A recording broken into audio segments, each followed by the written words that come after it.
Bonsoir madame, bonsoir messieurs et bienvenue à la grande session d'information sur nos antennes. À ce journal s'ouvre par cette nouvelle à Entebbe, en Ouganda, le président de la République démocratique du Congo, Félix-Antoine Tshisekedi Tshilombo, a eu un tête-à-tête avec son homologue Yoweri Museveni. Le processus de la paix dans la région a été au centre de leur discussion. Reportage de nos confrères de la presse présidentielle. C'est une visite du travail dictée par la nécessité et l'urgence face à la situation sécuritaire préoccupante dans l'est de la République démocratique du Congo.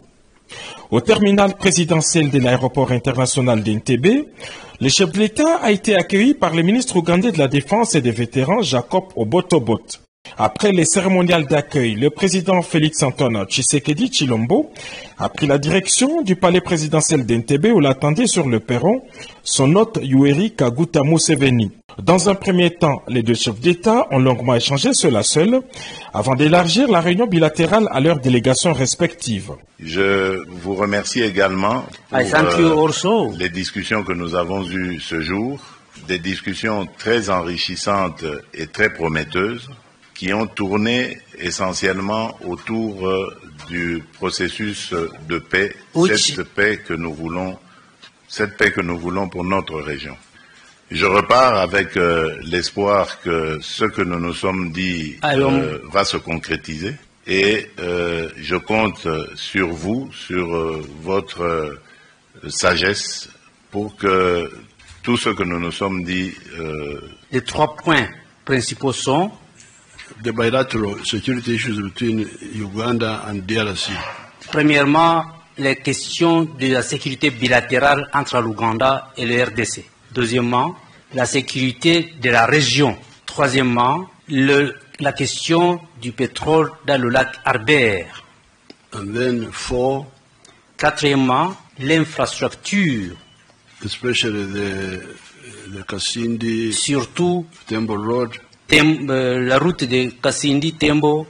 And eventually, at some stage, the Bunagana-Ruchuru-Goma Road. Et pourquoi pas, plus tard, Bunagana-Ruchuru, cette route aussi. Entre les officiers des armées officielles de la République démocratique du Congo et ceux de l'Ouganda, sur les opérations conjointes dans les provinces de l'Ituri et du Nord Kivu. Après l'Ouganda, le chef de l'État congolais Félix-Antoine Tshisekedi Tshilombo a pris part à ce jeudi et 31 octobre 2024 à Bujumbura, au Burundi, au 23e sommet de chefs d'État et de gouvernement du marché commun de l'Afrique orientale et australe qui a pour thème accélérant l'intégration régionale par le développement de chaînes de valeur régionales dans le domaine de l'agriculture, résilience au climat, de l'exploitation minière et du tourisme. Suivait plutôt l'arrivée du président de la République démocratique du Congo, Félix-Antoine Tshisekedi Tshilombo, en terre burundaise le mercredi 23 octobre 2024. Une fois de plus, on retrouve nos confrères de la presse présidentielle. Arrivé à Bujumbura, capitale économique du Burundi, ce mercredi en fin d'après-midi, le président Félix-Antoine Tshisekedi Tshilombo vient participer au 23e sommet des chefs d'État et des gouvernements du marché commun de l'Afrique orientale et australe, commençant en sigle, qui s'ouvre ce jeudi 31 octobre. Le président burundais Evariste Ndayishimiye est venu accueillir personnellement son homologue de la RDC sur les tarmacs de l'aéroport international Melchior Ndadaye. Ce 23e sommet du COMESA rassemble 21 chefs d'État et de gouvernement présents pour discuter des stratégies visant à améliorer le commerce, la coopération et l'intégration régionale. Les thèmes retenus pour ces assises: accélérons l'intégration régionale par le développement des chaînes de valeur régionales dans les domaines de l'agriculture résiliente au climat, de l'exploitation minière et du tourisme. Le COMESA est une communauté économique régionale composée de 21 États membres. Il a été formé en décembre 1994 en remplacement d'une zone d'échange préférentielle qui existait depuis 1981. Rendons-nous à présent à la Chambre basse du Parlement où la numérisation de l'Assemblée nationale est au cœur des échanges entre Jacques Njoli, rapporteur de cette institution, et la chef de la coopération à l'ambassade de Suède. Image et commentaire, Gilles Boulembi.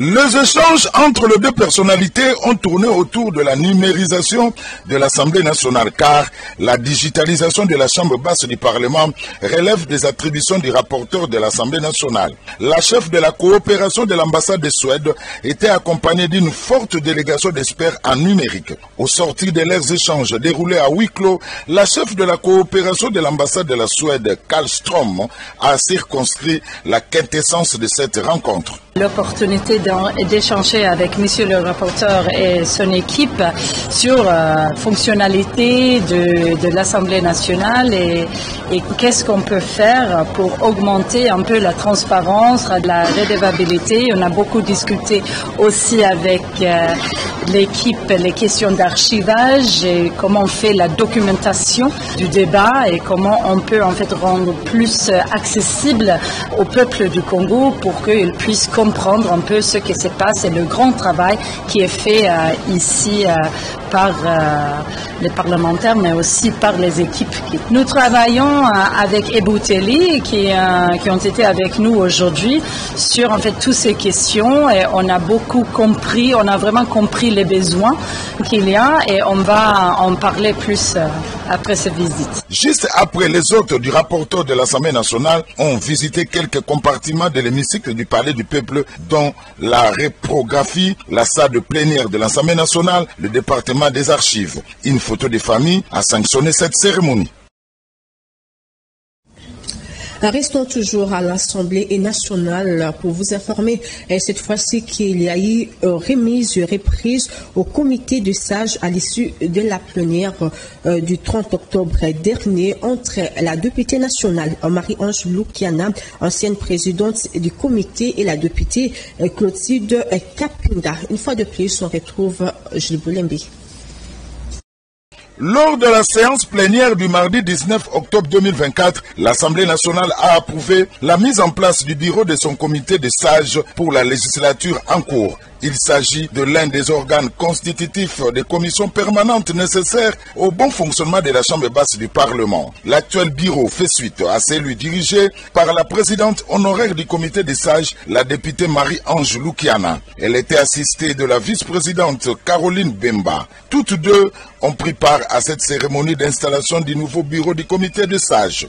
Après avoir retracé les contextes dans lesquels va œuvrer cette instance participative des aînés que préside de main de maître la députée nationale Clotilde Kapinga Mulumba, cette dernière a fait part des fondamentaux relatifs aux règles et procédures de son fonctionnement. À l'en croire, l'installation du bureau du comité des sages constitue la continuité des affaires de l'État. Je remercie beaucoup l'ancienne présidente, celle qui m'a précédée, parce qu'elle s'est montrée vraiment très engagée, disposée à nous soutenir, à nous montrer comment marcher, comment réussir dans cette lourde tâche.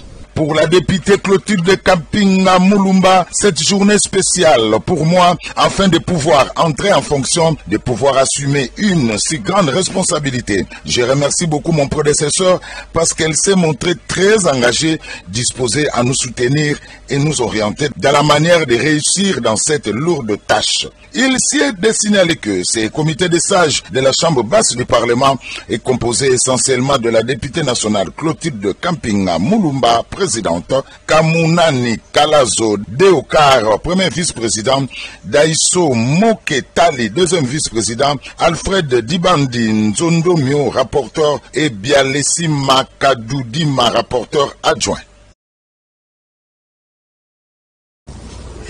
Tout à fait autre chose, le vice-premier ministre de Transport, Jean-Pierre Bemba Gombo, a ouvert le mercredi 30 octobre 2024 au fleuve Congo Hotel les travaux de la session ordinaire du comité directeur de l'Union de conseil de chargeurs africains. Plus de détails dans cet élément de Gilles Boulembi. Près Près de 20 directeurs généraux de pays membres de l'UCCA sont venus en République démocratique du Congo pour échanger sur les mesures techniques à prendre afin de faciliter et assister efficacement les chargeurs africains. L'objectif de cette rencontre est de promouvoir les échanges entre les États membres, tout en appelant les États membres à faire du continent africain une région où règne la paix. Le vice-premier ministre Jean-Pierre Bemba Gombo a souhaité que les discussions entre les directeurs généraux apportent de nouvelles initiatives innovantes pour booster l'économie de la région. La coopération et l'intégration régionale africaine restent la clé pour surmonter les défis d'un développement multidimensionnel de notre cher continent au plus grand bénéfice des chargeurs africains de nos populations. De par sa position géostratégique, je réaffirme ici la vocation panafricaine de la RDC, de la construction de l'intégration sous-régionale et régionale, de façon à permettre à notre cher continent de rivaliser avec les autres pôles de croissance à l'échelle mondiale. Bien avant cela, le vice-premier ministre, ministre des Transports, voies des communications et des enclavements, a évoqué la ferme détermination du chef de l'État Félix-Antoine Tshisekedi et de la première ministre Judith Suminwa à mettre à niveau les infrastructures de transport multimodal en République démocratique du Congo malgré l'agression dont la RDC est victime. De l'intervention des conseils des chargeurs africains s'avère indispensable par la mise en œuvre de mesures visant la facilitation des échanges commerciaux et l'assistance de proximité aux chargeurs grâce à l'érection des plateformes logistiques devant contribuer à la réduction des coûts et délais, améliorant ainsi sensiblement la fluidité de la chaîne multimodale de transport à l'échelle du continent africain. Le paye de fonctionnaires de l'État pour le mois d'octobre connaîtra un léger retard suite aux multiples opérations liées notamment à l'intégration de nouveaux agents mécanisés dans le système. Image commentaire. Quelques jours de la fin du mois d'octobre, le vice-premier ministre, ministre de la fonction publique, Jean-Pierre Liaou, a reçu le président Haï du comité de suivi de la paie des fonctionnaires, l'ordonnateur délégué du gouvernement, ainsi que le président de l'intersyndicale nationale de l'administration publique INAP, venu lui faire rapport sur l'évolution de la préparation de la paie des agents publics de l'État du mois d'octobre. De ce rapport, il ressort que la paie de ce mois d'octobre connaîtra un léger retard dû aux multiples opérations liées notamment à l'intégration des nouveaux agents mécanisés dans le système. Mais aussi les nouvelles mécanisations font en sorte qu'il y ait beaucoup de travail à faire au niveau de la direction de la paie. Et cela engendrera certainement un glissement dans le paiement des salaires du mois d'octobre. On accepte un petit retard qui serait 10 jours, 11 jours maximum, ok, au lieu de mettre les fonctionnaires dans une situation où ils seront appelés à suivre les compléments de leur rémunération. Et donc, le VPM nous a reçus, et, on a exposé les problèmes, il nous a donné des orientations, et donc pour nous, c'est l'occasion d'appeler tous les agents et fonctionnaires de l'État au calme, que la question est prise en charge, que les services sont en train de travailler nuit et jour pour que la paye soit effectuée dans le meilleur délai. Avant de présenter leur rapport au vice-premier ministre, ministre en charge de la fonction publique Jean-Pierre Liaou, l'équipe a été dans tous les services de la direction de paye pour se rendre compte de la façon dont les agents de cette direction préparent des états de paye pour permettre à l'ensemble de l'administration publique du pays d'être payés dans des bonnes conditions malgré le petit retard enregistré. Le ministre des Finances, Doudou Famba Alikunde et Libotaï, a échangé avec une délégation du Fonds monétaire international, FMI, dans le cadre de deux nouveaux programmes. Plus de détails dans ces reportages proposés par Jiboulembe et Mekonjoli.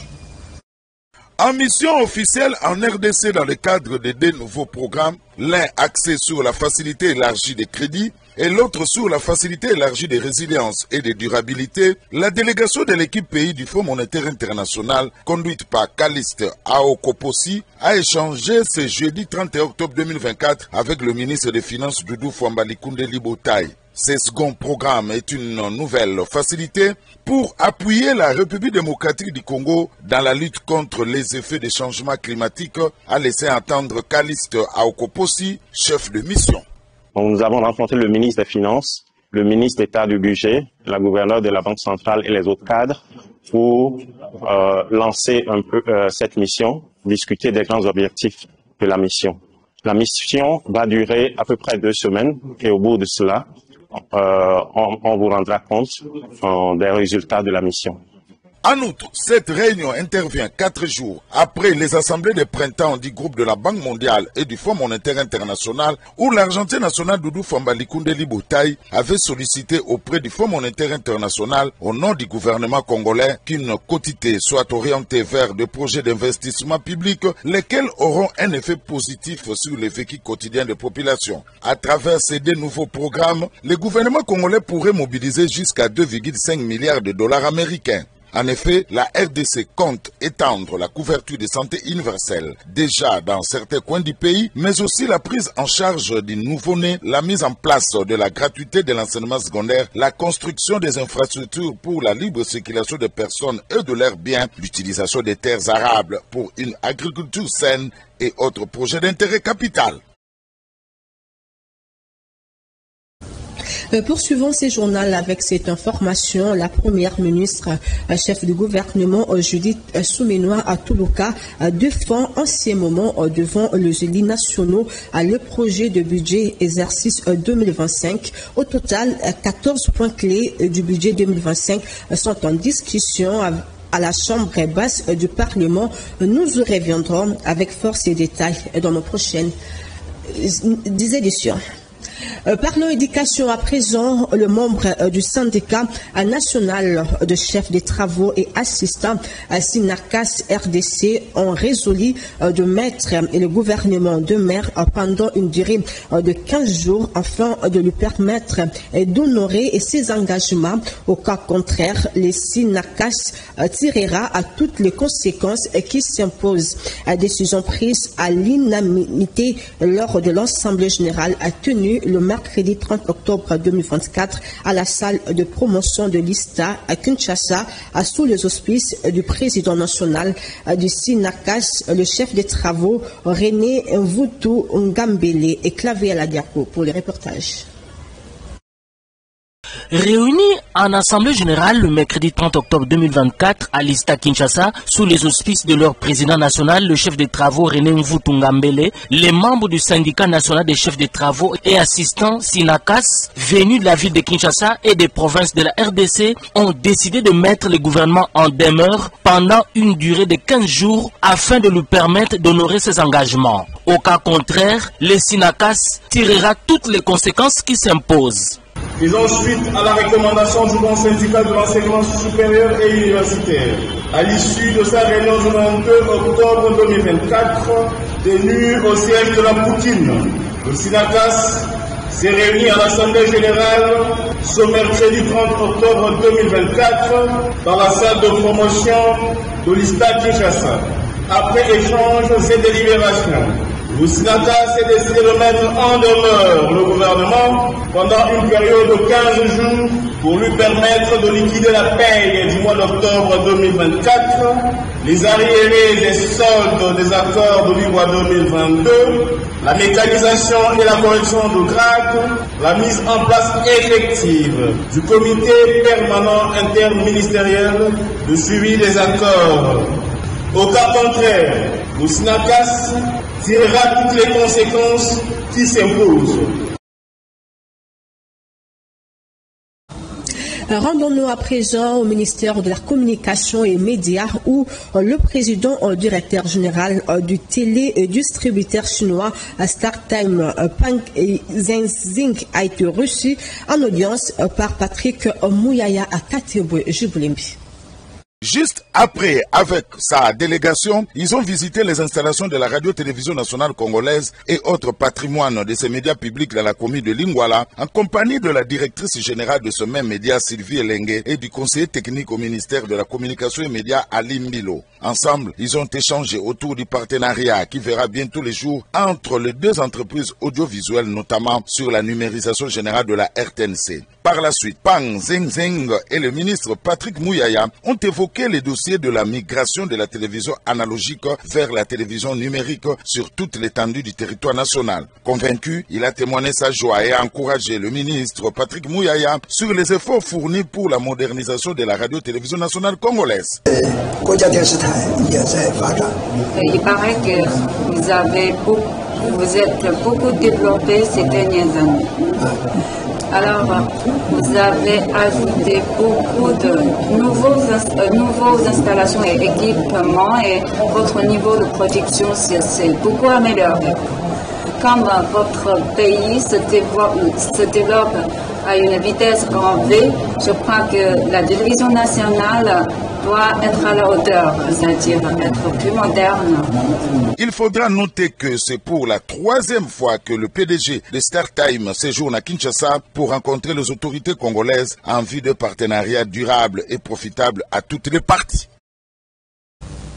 Parlons société à présent. L'arrêt Macrevette, situé au quartier des Bonhommes dans la commune de Matete, est envahi par un lac artificiel causant d'énormes difficultés de passage aux piétons, aux véhicules et motos. Les habitants de ces coins de la ville de Kinshasa fondent leur espoir sur les autorités urbaines pour décompter cette situation. Reportage de Jemima Massamba, rendu par Mario Ambongo.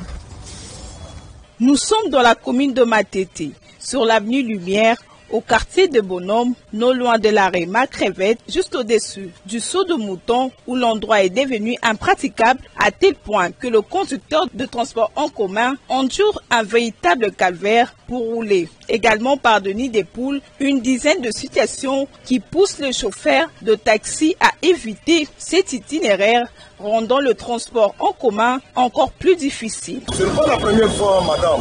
On était avec les vice-bourgmestres, on a contacté même les bourgmestres titulaires pour nous assister. Ils sont arrivés ici depuis samedi, ils ont quand même travaillé, mais jusqu'à présent, il n'y a pas la réalité. Ça fait un dilemme de temps. Nous portons maintenant, ça fait maintenant 90 jours, vers même 100 jours. Il n'y a pas la réaction jusqu'à présent. Il y a une silence des morts, même si au niveau provincial, au niveau au gouvernement central. Même le gouverneur de la ville n'a pas dit que non, notre palier réellement, il y a du désordre. Nous demandons réellement son excellence, monsieur le gouverneur de la ville, Daniel Mumba, de venir réellement nous assister à 100% parce que nous, ici à Macrevette, ça peut créer des inondations réellement. Il faut que l'État nous trouve une solution car les caniveaux sont toujours bouchés, il n'y a pas de passage d'eau. Maintenant, nous sommes devant un danger permanent car il y a plusieurs accidents qui se produisent à cause du mauvais état de la route. Même nous les motocyclistes, nous sommes en difficulté d'exercer notre métier parce que la route n'est pas bonne. Pour rappel, bon nombre de routes à travers la ville-province de Kinshasa se trouvent en mauvais état et les Kinois attendent beaucoup de la réhabilitation de plusieurs artères de la ville afin de permettre une meilleure fluidité de la circulation.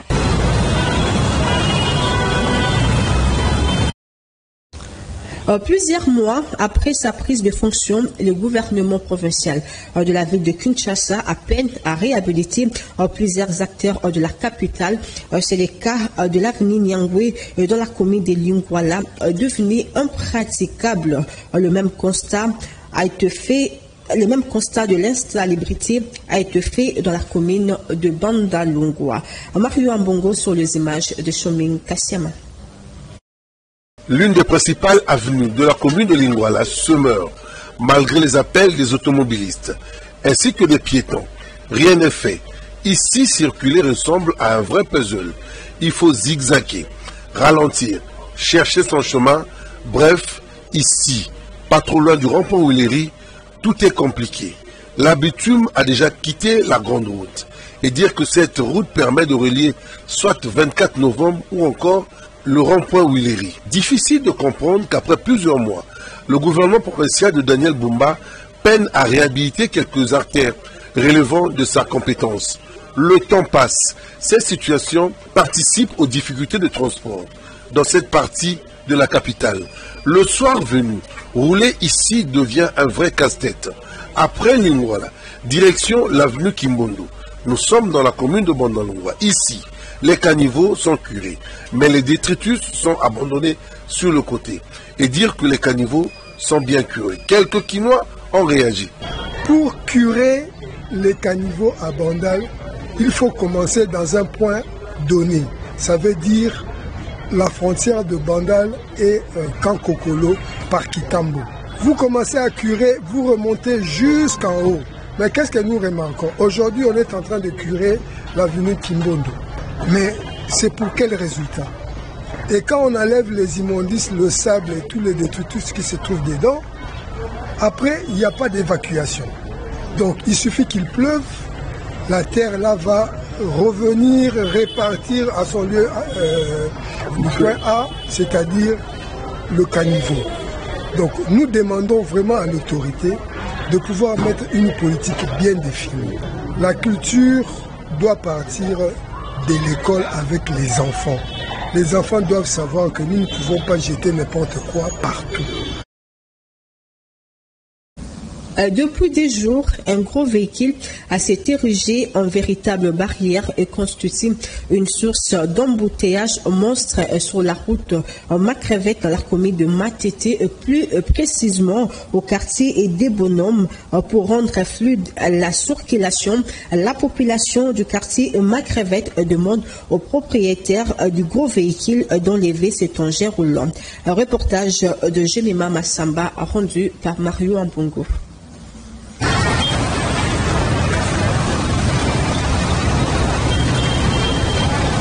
Nous sommes sous l'arrêt Macrevette, au quartier des Bonhommes, dans la commune de Matete, là où on trouve un camion remorque abandonné depuis quelques jours, qui empêche la fluidité et crée les embouteillages. Les véhicules ont du mal à circuler normalement. Ce remorque devait être remorqué et mis de côté. Nous avons un véritable souci ici dans ce coin. Et dire que cette principale est empruntée souvent par le chef d'État. Regardez vous-même la situation. Regardez l'état de la route. Ce camion qui crée des embouteillages. Le propriétaire n'est pas visible et ce camion est là déjà depuis 2 jours. Cette situation augmente aussi le prix du transport en commun, que ce soit chez les motocyclistes ou chez les chauffeurs de taxi-bus. Ça fait un temps, donc plus de 1 mois ou 2 mois, nous avons du mal à circuler.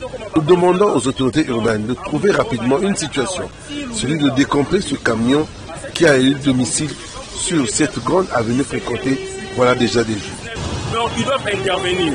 Cette route d'intérêt capital permet de relier un lieu important, l'aéroport international de Ndjili, et plusieurs autres communes ayant une forte concentration des populations. Le boulevard Lumumba, à plusieurs endroits, connaît de sérieux problèmes d'embouteillage. C'est par ici que nous bouclons complètement cette édition du journal. À tous et à toutes, merci pour votre attention soutenue. Merci également à l'équipe technique et rédactionnelle de Canal Télévision, composée de Bénédicte Diavangama, Mike Kamwaka, Mario Ambongo, Serge Kulu, Tony Binda, sous la supervision de Gilles Boulimbi. Et quant à moi, je vous retrouve à la semaine prochaine, mais entre-temps, bon suite de programme sur nos antennes. Au revoir.